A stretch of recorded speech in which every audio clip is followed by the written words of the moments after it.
எல்லாருக்கும் அன்பான மாலை வணக்கம். ரொம்ப மகிழ்ச்சி. அதாவது இது வந்து தேங்க்ஸ் கிவிங் மீட்டிங் தான். நீங்கள் இது வரைக்கும் எங்களுக்கு கொடுத்த ஆதரவுக்கு மட்டும் இல்லை, இனிமேல் இந்த படத்துக்கு கொடுக்க போகிற ஆதரவுக்கும் சேர்த்து தான். ஏன்னா இந்த படம் இன்னும் தியேட்டரில் நல்லா அதோட பர்ஃபார்மன்ஸ் பண்ணிக்கிட்டு இருக்குது. நீங்கள் இன்னும் எப்படி இது வரைக்கும் வந்ததுக்கு உங்களோட பங்கு எப்படி இருந்துச்சோ அதே மாதிரி திரும்பவும் தொடரணும் அப்படிங்கிறது தான் இந்த தேங்க்ஸ் கிவிங் மீட்டிங்கோட இதுன்னு நினச்சிக்கிறேன் நான்.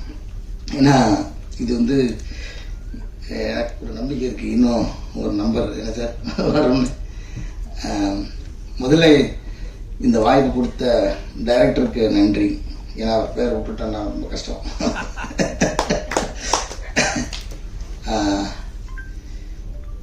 அப்புறம் ஃபஸ்ட்டு வந்து இந்த படம் ஆரம்பிக்கும் போது நான் கொஞ்சம் போர் அடிச்சேன்னு இன்றைக்கி ஒரு நாள் அட்ஜஸ்ட் பண்ணிக்க வேறு வழி இல்லை. இன்றைக்கி ஷூட்டிங் லீவ் போட்டு தான் வந்திருக்கேன். மற்ற படத்துலலாம் எஸ்கேப் ஆகிடுவேன், இதில் விட மாட்டேன்ட்டாங்க, கண்டிப்பாக வந்தே ஆகணும்னு சொன்னதுனால. ஃபஸ்ட்டு அபிஷேக் ராஜா, அவர் மூலமாக தான் எனக்கு டேரக்டர் தெரியும், அங்கேருந்து தான் ஆரம்பிக்குது. ஸோ அபிஷேக் ஒரு நாள் கதை கேட்க சொல்லி அது ஏற்கனவே சொல்லிட்டேன் நினைக்கிறேன். அந்த கதையை கேட்டுட்டு அதுக்கப்புறம் கதையை கேட்கறதுக்கு முன்னாடி முதல்ல டேரக்டரை பற்றி சொன்னார், அப்புறம் அந்த கதையை பற்றி சொன்னார், அந்த கதாபாத்திரத்தை பற்றி சொன்னார். அது எங்கள் அப்பா மாதிரி இருந்துச்சு. சரி, இதோட நமக்கு ஒரு நல்ல வாய்ப்பு இது கிடைக்க போகிறதில்ல, நம்ம அவர் கூட வாழ்ந்ததுக்கு அவராக வாழறதுக்கு ட்ரை பண்ணணும் அப்படின்னு சொல்லி இதெல்லாம் அந்த ரோல் பண்ண முடிஞ்சது. நெருக்கமாக இன்னைக்கு எல்லாரும் இல்லை, இந்த படம் சம்மந்தமாக எந்த மேடலையும் எங்கேயுமே வந்து நான் வந்து அழுதுடவே கூடாதுன்றதுல ரொம்ப கான்சியஸாக இருந்தேன். இது இப்போ வரைக்கும் மெயின்டைன் பண்ணிட்டேன், இனிமேலும் மெயின்டைன் பண்ணணும்னு நினைக்கிறேன். ஏன்னா இது ஆடியன்ஸ் வந்து பயங்கரமாக உள்ள இது ஊடுருவி பார்த்தாங்கன்றதை நான் வந்து தேட்டருக்குள்ள நாங்கள் போகும்போது பார்த்தோம். அந்த முதல் ஷோ தேட்டர் விசிட் போனப்போ என்னை கட்டி பிடிச்சிட்டு ஒருத்தர் லிட்டரலாக என்னோடய சட்டை பின்னாடி நினைஞ்சிச்சு, அவ்வளோ நேரம் வந்தார். அப்புறம் என்னோட ரொம்ப நெருங்கிய நண்பர் டாக்டர் முருகேஷ் பாபு, ஒரு டைரக்டர் ஆகிட்டார், ஒரு படம் ரிலீஸ் ஆக போகுது, அவரும் இந்த சம்பவத்தை பண்ணார். இந்த மாதிரி இன்னைக்கு இல்லாத ஆடியன்ஸ் நேரடியாக நம்ம போய் பார்த்ததில் இருந்துச்சு. நம்ம வேறு எதுவுமே பண்ணல, அந்த ரோல் ஓரளவுக்கு ஜெனுவனா பண்ண ட்ரை பண்ணோம். அது வந்து இவ்வளோ பெரிய இம்பாக்ட் கிரியேட் பண்ணணும்னு எனக்கு தெரியாது. இது ரொம்ப ஃபஸ்ட் டைம் எனக்கு இந்த மாதிரியான உணர்வுகள் வந்து சேர்ந்துச்சு. அதாவது ஒரு கண்ணீரை பதிலாக சொல்கிறது. அப்புறம் வந்து இந்த ஆர்ட்டில் மட்டும்தான் அழுகை கூட ரசிக்க முடியும். அது வந்து சினிமாவுக்கு நடிகர்களுக்கு கிடைச்ச பெரிய ஒரு வரம். வேறு எந்த ஒரு துறையிலையும் ஒருத்தர் அழுகிறத ரசிக்க முடியாது, இதில் மட்டும் ரசிக்க முடியும். அது வந்து எனக்கு கிடைச்ச ஒரு பெரிய, எல்லாரும் கேட்பாங்க உங்களுக்கு மறக்க முடியாத பாராட்டுதுன்னு. இந்த படத்தில் கிடைச்ச அந்த நேரடி அந்த கண்ணீர் முழுக்க பாராட்டெல்லாம் இருக்குல்ல, அந்த வாழ்க்கையிலே மறக்க மாட்டேன் நான். அப்புறம் ஈபி, இந்த படத்தை 2 ஈபி வந்து ஒரு மாட்டு வண்டிக்கு எப்படி 2 மாடு, மோனிகா, அதுக்காக அவங்க மாடுன்னு சொல்கிறேன், தப்பாக நினச்சிக்காதீங்க. ஷான் மோனிகா 2 பேரும் தான் அந்த வண்டியை கட்டி இழுத்துட்டு போனாங்க. அவங்களோட உழைப்பு மாடு மாதிரி இருந்தது. அதாவது மாடை சாதாரணமாக இடம் போடக்கூடாது, மனிதர்களோட வந்து பல காலமாக பல தொன்று தொட்டு வரலாற்று சிறப்பு மிக்கது. மனிதர்களோடு சேர்ந்து மனிதர்களோட வயிற்று பசி ஆற்றுறதுல ஆரம்பித்து இன்றைக்கி வரைக்கும் மாடோட உழைப்பு வந்து தவிர்க்க முடியாதது. அந்த மாதிரியான ஒரு உழைப்பு நீங்கள் கொடுத்துருந்தீங்க, உங்கள் 2 பேருக்கும் ரொம்ப நன்றி. அப்புறம் வந்து எல்லா இடத்துலையுமே அவரை மறந்துடுறோம் ரூபன். ஏன்னா அவர் பின்னாடி இருந்து ஒர்க் பண்ணதுனால அவர் முகமே தெரிய மாட்டேங்குது, ஆனால் காதில் அவரோட ஒர்க்கு கேட்டுக்கிட்டே இருக்குது. ஏன்னா ஒவ்வொரு தேட்டரில் ரிப்பீட் பார்க்கும்போது எனக்கு இந்த படம் நான் நிறையா ஷோ பார்த்து நினைக்கிறேன். நடித்ததில் அதிக நம்பர் பார்த்தது கார்கி, அதுக்கப்புறம் இந்த படம். போகிற ஷோலாம் அந்த ரிசல்ட்டுக்காக மட்டும் போய் லாஸ்ட்டில் ட்ரிப் எட்டி பார்க்காம முழு படமும் உட்காந்து பார்த்தோம். ஒரு மாதிரி நல்ல எக்ஸ்பீரியன்ஸாக இருந்துச்சு. ரூபன் வந்து எவ்வளோ நுணுக்கமாக வேலை பார்த்துருக்காருன்றது நம்ம வந்து அது திரும்ப பார்க்கும்போது தான் தெரியுது. அது எப்படி கதையோட ஒன்றி இருந்ததுனால நமக்கு முதல் தடவை அவ்வளோவா என்னால் கவனிக்க முடியல. திரும்ப பார்க்கும்போது தான் தனித்தனியாக அவங்க வேலையெல்லாம் வந்து ரொம்ப சிறப்பாக தெரிஞ்சுது. ரூபன் இந்த நேரத்தில் ஒரு மனமார்ந்த நன்றி தெரிவிச்சுக்கிறேன். அப்புறம் மியூசிக் பாலசரங்கன், இன்றைக்கும் என்னோடய இன்ஸ்டாகிராமில் நிறைய பேர் கொலாப் பண்ணி விடுறாங்க. அதில் பெண்களோட கமெண்ட் எல்லாமே பாலசாரங்களுக்கு மட்டும் குறிப்பாக 2 வரி சேர்த்து வருது. அதுக்கப்புறம் தான் தெரியுது இவங்க எல்லாம் அவரோட கேர்ள் ஃப்ரெண்ட்ஸு. பிரியா நல்லா கவனிச்சு நிறைய வந்துட்டு இருக்கு. நான் வர ரெஃபரன்ஸ் எடுத்து வச்சிருக்கேன். ஆமாம், பலம் அனுப்பிச்சிடுறேன், பிரியாவுக்கு அனுப்பிச்சிடுறேன். என்னோட ஒர்க்கு அபாரமானது. இதில் வந்து குறிப்பாக வந்து வடிவேலு சாருக்கு நன்றி சொல்லணும். அவர் வந்து அவர் நடிக்காத இன்னொரு படத்துக்கு குரல் கொடுத்து பாடியிருக்காரு. எங்களுக்கு அது ஒரு பெரிய, நாங்கள் ஒரு ரொம்ப பெருமையாக அதை நினைக்கிறோம். அப்புறம் வந்து ஸ்னேகன் சார், லிரிக்ஸ் இருந்த ஸ்னேகன் சார், அப்புறம் வந்து எஸ்பி சரவணன் சார், அப்புறம் வந்து என்னோட ரொம்ப ஃபேவரட்டான கேஜி விஜய் சார் அவர் வந்து உருகி பாடியிருந்தார் அந்த பாட்டு. ரொம்ப நன்றி உங்கள் இசை டீமுக்கு வந்து ரொம்ப நன்றி.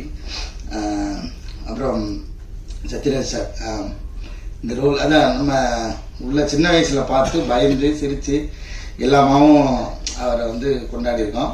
அவர் கூட எப்படியாவது நடிச்ச காம்பினேஷன் இல்லாத கொஞ்சம் வருத்தம் தான். கூப்பிட்டுருந்தா சுப்பிரமணியன் கூட நடிச்சிருந்துருப்பாங்க.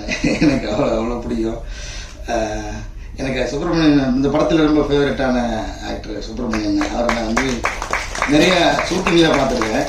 அவர் ஸ்க்ரீனில் அவரோட ப்ரெசன்ஸை நான் பார்த்ததில்லை. இந்த படத்தை சார் இதுக்காக ரொம்ப நன்றி சார். எனக்கு அந்த பாட்டிக்கு அந்த ரோல் கொடுத்ததுக்காகவும் அவர் சுப்பிரமணியன் அந்த ரோல் கொடுத்ததுக்காகவும் உங்களுக்கு ரொம்ப ரொம்ப நன்றி சார். ஏன் சார்பில் சாரி அவங்க சார்பில் நான் நன்றி தெரிவிச்சுக்கிறேன் சார். சத்யராஜ் சாருக்கு இந்த இடத்துல ரொம்ப ரொம்ப நன்றி. அப்புறம் கோ ஆர்டிஸ்ட் செல்லி அவன் வந்து அதை இப்போ சொன்ன மாதிரி கையில் புக்கோட வந்துடுவாங்க. நமக்கு அதுவே பதட்டமாக இருக்கும். அவங்க ஏன்னா ரொம்ப தரவாயிட்டாங்கன்னா நம்ம கொஞ்சம் கேப் விட்டோம்னா அவங்க எடுத்து ஸ்கோர் பண்ணிடுவாங்கன்ற பதட்டத்திலேயே தரவங்களோட நடிக்கிற மாதிரி இருக்கும். அவர் சொன்ன மாதிரி டேரக்டர் வந்து சொன்னாரு, நான் ஃபர்ஸ்ட் அவங்களோட பழகாததுனால ஒரு இருக்கமா இருந்தேன் அப்படின்ற மாதிரி சொன்னார். அப்புறம் வந்து ஃப்ளாஷ்பேக் அப்புறமா ஷூட் பண்ணும்போது ஒரு மாதிரி இயல்பாக இருந்துச்சு அப்படின்னு சொன்னார். ரொம்ப அவங்களோட அந்த கணவன் மனைவியோட அந்நியத்தை பார்க்க முடிஞ்சுன்னு சொன்னார். கணவன் மனைவி அந்நியமாக இருக்கிற மாதிரி சீனம் வச்சா தானே நீங்கள் பார்க்க முடியும். பட் எனிவே அவங்களோட ஒர்க் பண்ணது எனக்கு ரொம்ப ரொம்ப மகிழ்ச்சி. விஸ்வா வந்து பிகினர் மாதிரி இல்லாமல் ரொம்ப மெச்சோட ஆக்ட் பண்ணியிருக்கான். அவங்களுக்கு தெரியும் அந்த இயல்பு தன்மையில் ரொம்ப அற்புதமாக நடிச்சிருக்கான். உன்னுடைய வளர்ச்சிக்கு என்னுடைய பாராட்டுகளும் நன்றியும். ரோஷினி வந்து நடிக்கும்போது எனக்கு காம்பினேஷனாக கொஞ்சம் கம்மியாக தான் இருந்துச்சு. பட் அந்த எங்கள் அப்பா வந்து எங்கள் அக்காவை ஆக்சுவலாக அப்படி கூடுவார். நான் அந்த இதை வந்து அவர்கிட்ட டைரக்டர்கிட்ட கொஞ்சம் அடம் பிடிச்சி அந்த டேர்ம் வந்து உள்ளே வச்சுட்டேன். அந்த என்னடா பாப்பான்னு சொல்லி கூப்பிடுறது. அது வந்து பேர் சொல்லி கொடுக்க மாட்டார், அவர் அப்படி தான் கூப்பிடுவார். நான் ரோஷினி பார்க்காம ரோஷினி தான் அடிக்க போகிறாங்க தெரியும். அவங்க மீட் பண்ணாமலே அந்த ஃபோன் கட் சீன் அதெல்லாமே எடுத்தாச்சு. அது வந்து ரொம்ப இம்பேக்ட்ஃபுல்லாக ஆனதுக்கு காரணம் ரோஷினியோட அந்த பக்கத்தில் இருந்த பர்ஃபார்மன்ஸு. அது ரொம்ப நன்றி ரோஷினி அவங்களோட பங்களிப்புக்கு இந்த படத்துக்கு. அப்புறம் வந்து அண்ணன் இங்கே நாங்கள் வந்து ஏன் கவுண்டர் ஐயான்னு சொல்லணும்னா 2-3 படம் நாங்கள் சேர்ந்து நடிச்சிருக்கோம். நீங்கள் என்ன வசனம் பேசினாலும் அதுக்கு ஒரு கவுண்டர் வச்சுக்கிட்டே இருப்பார். அந்த ஷார்ட் முடிகிறது அவர் மேலே தான் இருக்கணும். நீங்கள் விட்டு கொடுத்தா தான் உண்டு. ஏன்னா இப்படிக்கு அவர் தான் போடுவார். அந்த இப்படிக்கு போடுற வரைக்கும் சொல்லிக்கிட்டே இருப்பார். அதனால நாங்கள் கடைசியில் விட்டு கொடுத்துருவோம். அதனால் கவுண்டர் சொன்னால் வந்து ஒரு சின்ன போர்ஷனாக இருந்தாலும் எங்களுக்காக வந்து எங்கள் கூட சேர்ந்து நடித்து கொடுத்துருக்காரு. ரொம்ப நன்றி ஐயா, மகிழ்ச்சி. அப்புறம் வந்து கோஆர்டிஸ்டில் வரட்ட ஆனந்த் சார் அவர் சொன்ன மாதிரி அவர் எக்ஸ்பீரியன்ஸுக்கு ரொம்ப அசால்ட்டாக பண்ணிட்டாரு. பண்ணும்போது எங்களுக்கு உண்மையிலே அந்த எனக்கு அது ஏன்னா கேஷுவலாக ஒரு ஃப்ரெண்டு கூட நடிக்கிறாருன்ற மாதிரி தான் விட்டுட்டேன். அப்புறமா அது எல்லாரும் கோட் பண்ணி திரும்ப பேசும்போது அந்த கெயில் கேரக்டரு அப்படி சும்மா வந்தாலும் பயங்கரமாக ரொம்ப லைவாக இருந்துச்சு. அப்படிலாம் நிறைய பேர் சொல்லும்போது ரொம்ப மகிழ்ச்சியாக இருந்துச்சு சார். உங்களை அனுபவத்தை எங்கள் கூட ஷேர் பண்ணிக்கிட்டு ரொம்ப நன்றி sir. Thank you so much sir. Kids sir இல்லை ஓகே குழந்தைகள் அந்த குழந்தைகள் அடிச்சவங்க தனுஷ் கார்த்திக், அப்புறம் குட்டி பாப்பா பேர் என்ன சார் சாட்சிதா ஓகே அவங்க எல்லாமே வந்து சூப்பராக கோஆப்ரேட் பண்ணாங்க. தனுஷ் கார்த்திக்லாம் கோஆப்ரேட் பண்ணல, எங்களை வச்சு செய்வோம். ஆனால் அதுதான் அந்த கேரக்டருக்கு ரொம்ப பொருத்தமாக இருந்துச்சு. ஏன்னா அதை திரும்ப நான் ரெக்கலெக்ட் பண்ணி பார்க்கறதுக்கு அவனோட முகம் எனக்கு ரொம்ப உதவுச்சு. ஏன்னா ஃபோன் பண்ணிகிட்டே இருக்கும்போது சின்ன வயசில் டிவி கூட பார்க்க விடாம மேலே புரண்டிக்கிட்டு இருக்கிறவர் அந்த சுட்டி பையனா ரொம்ப அழகாக எனக்கு கண்ணுக்கு தெரிஞ்சாச்சு. அவனை நம்ம மிஸ் பண்ணுறோன்ற ஒரு ஃபீல் இருந்துச்சு. இவனை நேரில் பார்க்கும்போது அவனை கனெக்ட் பண்ணும்போது அந்த ஃபீல் ஆட்டோமேட்டிக்காக வந்துச்சு. ஸோ இதுக்கெல்லாம் ஒரு கேஸ்டிங் வந்து ரொம்ப முக்கியம் நினைக்கிறேன். நடிகர்களுக்கு இன்னும் மற்ற நடிகர்கள் கனெக்ட் பண்ணி நடிக்கிறதுக்கு அந்த கோ ஆர்டிஸ்ட்ன்றது ரொம்ப ரொம்ப முக்கியம் நினைக்கிறேன். சாம்ஸ் சார் இன்னும் வரல நினைக்கிறேன் இன்னைக்கு. ஆமாம், அவரும் நிறையா ஷேர் பண்ணிக்கிட்டாரு அவரோட அனுபவங்களை. அவருக்கு ரொம்ப நன்றி. அப்புறம் ஜார்ஜ் மரியான் அண்ணன் அவரெல்லாம் கண்டிப்பாக பிஸியாக இருப்பார், தோதிருக்காது. அவரோட நடிக்கும் போது தான் நான் வந்து பெரிய கிரைம் பண்ணிட்டேன். ஒரு நாள் 6 மணியே ஆயிடுச்சு. கிரேஸ் டைமில் ஷூட்டிங் பண்ணிட்டு இருக்கோம். அந்த டிரைவிங் கற்றுக்கிறதுல அது வந்து முடிக்கவே முடியல. அது எனக்கு ஒரு தடவை சிரிப்பு வந்துச்சுன்னா திரும்ப அந்த இடத்துல ரொட்டீனாக எத்தனை தடவை அந்த ஷாட் எடுத்தாலும் திரும்ப சிரிப்பு வரும். அது வந்து அடக்கவே முடியாமல் வந்துகிட்டே இருந்துச்சு.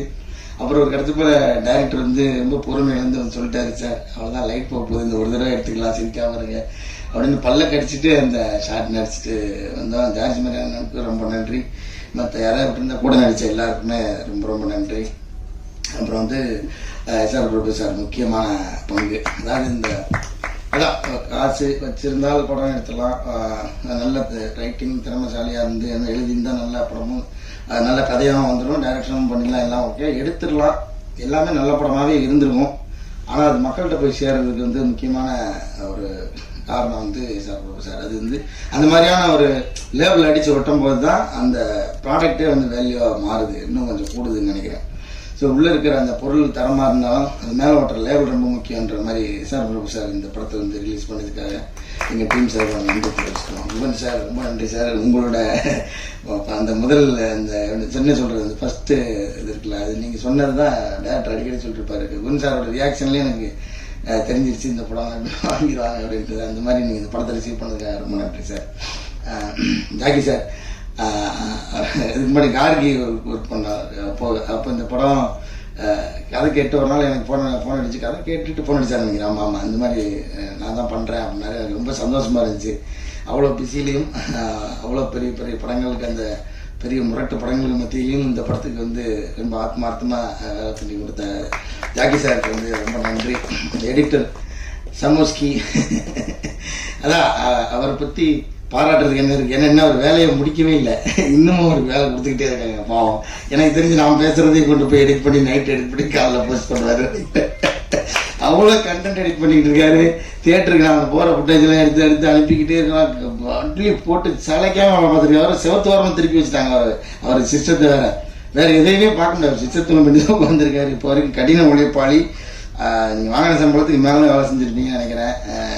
சதீஷ் உங்களுக்கு வாழ்த்துக்கள். ரொம்ப பெரிய இடம் இருக்குது நினைக்கிறேன். நிறைய பேர் எடிட்டிங் வந்து கோட் பண்ணி சொன்னாங்க. அந்த வகையில் ரொம்ப மகிழ்ச்சி சதீஷ், நன்றி. அப்புறம் வந்து குழந்தைங்க அடித்தாங்க டிசைனர் நந்தினி, அவங்களுக்கு சொல்ல மாதிரி ரொம்ப அதாவது அவங்களுக்கு ப்ரீவியஸாக ஒர்க் பண்ண படங்கள் எல்லாமே ரொம்ப பொருத்தமான ஒரு காஸ்டியூம் இருக்கும். அது எந்த வகையிலையும் இப்போ வந்து அது சரி ஓகே அந்த அதை பற்றி டீட்டெயில் நம்ம படத்துக்கு எந்த வகையிலும் எங்கேயுமே வந்து அந்த காஸ்டியூம் வந்து துருத்திடாமல் ரொம்ப இயல்பான அந்த கலர் என்ன சொல் கலர் பலட் தானே அதில் ஃபுல்ல ஆனந்தோட சேர்ந்து அப்படி ஒரு சூப்பரான ஒரு ஒர்க் கொடுத்தாங்க. ரொம்ப இந்த படத்தோட அந்த உடை வந்து வடிவமைப்பு ரொம்ப இயல்பாக இருந்தது. இந்த படம் இயல்பாக இருந்ததுக்கும் ரொம்ப உறுதுணையாக இருந்துச்சு நினைக்கிறேன். நந்தினிக்கு ரொம்ப நன்றி. இந்த இடத்துல ஹரி நம்ம ஹரி இங்கே அவர் வரல நினைக்கிறேன்ல. ஆமாம் அவர் இபி ஹரி அவரும் வந்து இந்த படத்துக்கு ஒரு முக்கியமான பிள்ளராக இருந்திருக்காரு. நிறைய ப்ராக்டிக்கலான சுச்சுவேஷனில் எங்களுக்கு ஷூட்டிங்கை நடத்தி கொடுத்தாரு. அவர்களுக்கும் ரொம்ப நன்றி. அப்புறம் தியேட்டரில் வந்து இந்த படத்தில் வந்து சொந்த படம் மாதிரி ஒரு வீட்டுக்கு வந்து விருந்தாளி எப்படி கவனிப்பாங்களோ அந்த மாதிரி இந்த படத்துக்கு நிறைய கவனித்து நிறைய ஸ்க்ரீன்லாம் கொடுத்து ஸ்பெஷல் அட்டென்ஷன்லாம் கொடுத்த திரையரங்க உரிமையாளர்களுக்கும் அந்த தொழிலாளர்களுக்கும் எங்களோட அந்த நன்றியை தெரிவிச்சுக்கிறோம். இது மூலமாக அப்புறம் வந்து நிறைய வாட்டி வர சொல்ல மாட்டேங்க யுவராஜ், அதான் எப்படி சொல்லுவாங்க அந்த இன்ஜின் மாதிரி வண்டிக்குள்ளே இருந்து ஓடிக்கிட்டே இருக்கார் அவர் தான் இந்த இன்ஜினை வந்து ஸ்டார்ட் பண்ணதுக்கப்புறம் ஓட்டிக்கிட்டே இன்றைக்கி வரைக்கும் வண்டி ஓடுறது காரணமாக இருக்கிற யுவராஜ் அவர்களுக்கு ரொம்ப ரொம்ப நன்றி. அப்புறம் டைரக்டர் இது வந்து பெரிய நன்றியாக சொல்லணும். அதனால் கடைசியில் ஒரு எழுதிச்சிட்டேன். ஏன்னா விட்டுறக்கூடாதுன்னு முதல்ல நன்றி சொன்னேன். இப்போ ரொம்ப நன்றி சார். எதுக்கு நன்றினா நான் வந்து எனக்கு வாய்ப்பு கொடுத்தது அதெல்லாத்தையும் தாண்டி ஒரு நன்றி சொல்ல விரும்புகிறேன். ஏன்னா ஒரு சாதாரண மனுஷனுடைய வாழ்க்கையை படம் எடுக்கிறதுக்கு என்ன இருக்குது அப்படின்ற ஒரு கேள்வி இருக்குல்ல, அது ரொம்ப அதாவது நீங்கள் சொல்கிற மாதிரி முழுசாக அப்படியே என்னால் ஏற்றுக்க முடியல. ஏன்னா ஒரு சாதாரண மனுஷன்ன்றது நிறைய கதைகள் இருக்குது. ஆனால் இந்த கதையை சொன்னது இருக்குல்ல, இந்த கதையை சொன்ன விதம் இருக்குல்ல, அது ரொம்ப முக்கியமாக நான் பார்க்குறேன். ஏன்னா நான் தான் அந்த கதை கேட்டோடனே எங்கள் அப்பாவோட சட்டை வாசனை அடிச்சது எனக்கு. ஏன்னா அந்த ஸ்பரிசத்தில் ஒரு ஒரு கவிதையை மொழிபெயர்த்து அந்த மொழிபெயர்ப்பை படமாக்குன மாதிரி எனக்கு வந்து ஒரு ஃபீல் வந்துச்சு. ஏன்னா இந்த மாதிரி ஒரு அப்பா வந்து அந்த டீனேஜ் ஆனதுக்கப்புறம் அந்த பசங்கிட்ட இருந்து அந்த விலகின அந்த ஸ்பரிசத்தை வந்து அந்த ஸ்பரிசத்துக்காக இயங்குறாரு. ஆனால் அதுக்காக எந்த காரணமும் கிடையாது, இவருக்கு அதுக்கு எந்த காரணமும் இல்லாமல் இருக்காரு. ஸோ இப்படி அந்த கதாபாத்திரத்தோட தன்மையை சொன்னது இருக்குல்ல சார், அது வந்து சொல்கிற போது எனக்கு ஓகே, அதை வந்து நீங்கள் அந்த ஸ்க்ரீனில் கொண்டு வந்தது தான் சார். அதுக்காக முதல்ல நன்றி சார் உங்களுக்கு. இந்த மாதிரி படமும் எடுங்க சார், நீங்கள் ஹிஸ்டாரிக்கல் படம் எடுக்க போறீங்கன்னு கேள்விப்பட்டேன். அடுத்தது அதையும் எடுங்க, நடுவில் இப்படி படமும் நீங்கள் கண்டிப்பாக எடுக்கணும் சார். ஏன்னா இது மாதிரியான படம் நமக்கு ரொம்ப முக்கியம் சார். நம்ம எப்போ பார்த்தாலும் மலையாள படங்கள்லாம் சொல்லிட்டு நம்மளை வெறுப்பத்திட்டே இருக்காங்க. மலையாள படங்கள் மாதிரி நம்ம படம் வரலன்னு யோசிக்காதீங்க சொல்லி சும்மா ஒட்டு மொத்தமாக சொல்லலை. நிறைய அப்படி ஒரு பொதுவான வதந்தி ஒன்று இருக்கு, நான் இல்லைன்னு சொல்லலை. நான் மட்டுமா சொல்கிறது, இண்டஸ்ட்ரி ஃபுல்லாக எல்லாருமே சொல்லிட்டு இருக்காங்க. இப்போ ஒரு மலையாள படம் வந்துருக்கு பார்த்தியா, சரி இருக்கட்டும், அங்கே எல்லா படத்தையும் நீங்கள் பார்க்குறீங்களா அப்படின்னு சொல்லிட்டு அதை கேட்பேன். பட் எனக்கும் ரொம்ப மலையாள படங்கள் நிறைய பிடிக்கும். அதுலேருந்து நிறைய ரெஃபரன்ஸ் எல்லாம் நான் வந்து படம் பார்த்துருக்கேன், அதெல்லாம் சொல்ல. அந்த மாதிரி நம்ம அந்த மலையாள படங்களவே நம்ம சொல்லிக்கிட்டே இருந்ததுக்கு, அந்த மாதிரியான படங்கள் எடுத்ததுக்காக உங்களுக்கு நன்றி சார். இது மாதிரி அப்புறம் எனக்கு வந்து என்னன்னா, அது ஒரு இப்படி ஒரு அச்சீவ் பண்ணிட முடியும் அப்படின்னு நீங்கள் நிரூபிச்சிங்களா சார். அது வந்து நிறைய பேருக்கு ஒரு நம்பிக்கை கொடுத்துருக்கேன் நினைக்கிறேன். அதுக்காக உங்களுக்கு நன்றி சார். இப்போ எனக்கு அதான் நான் இந்த படத்தை நினச்சி உள்ளேருந்து சொல்ல, இது வெளிலிருந்து நான் அவங்கள பார்க்குற பார்வையாக தான் நான் சொல்கிறேன்.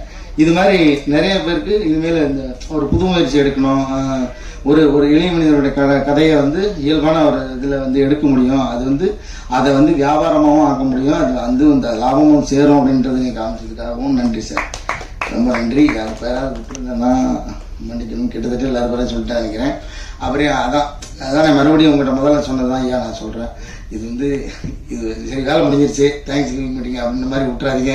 தொடர்ந்து இதை இன்னமும் கொஞ்சம் தூக்கி கொண்டு போவீங்கன்னு நினைக்கிறேன். ஏன்னா இந்த படம் நாங்கள் எதிர்பாராத ஹைட்டுக்கு போனதுக்கு காரணமே வந்து முதல் காரணம் நீங்கள் தான். அதுக்கப்புறம் அது மக்கள்கிட்ட போய் சேர்ந்தது, மக்கள் வந்து ஆதரவு தான், அந்த மக்கள்கிட்ட கொண்டு போய் சேர்த்தது நீங்கள் தான்.